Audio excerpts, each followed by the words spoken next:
द्विवेदी की हमारे YouTube channel पर जा रहा है बहुत प्यार छठी की पसंद आए तो हमारे सिर के ना घंटी ना बोले घंटे चढ़ गए फुल आवाज देखिए आगे बढ़ाइए सपोर्ट करें फुल आवाज देखिए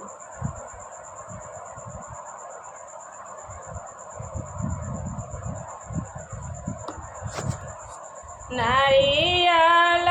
फलवा मंगावलो शहर से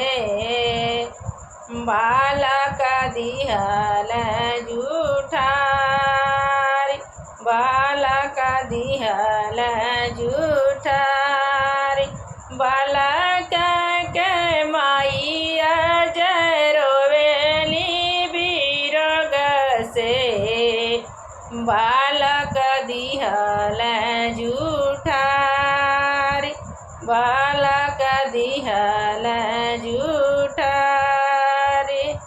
जनी रवा तुहाई तिरियावा बालक हूँ है हमार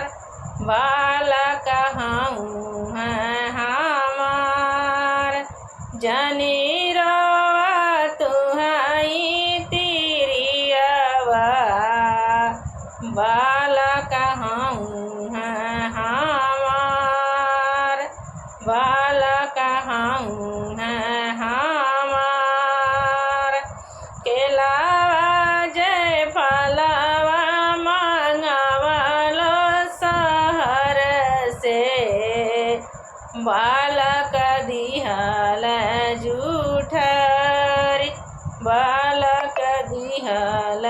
जूठारी बालक के माइया जरोवेली बिरोग से बालक दिहल जूठारी बालक दिहल जूठारी छठी मैया बोलेली जनी रोवती आई बालक हूँ है हमार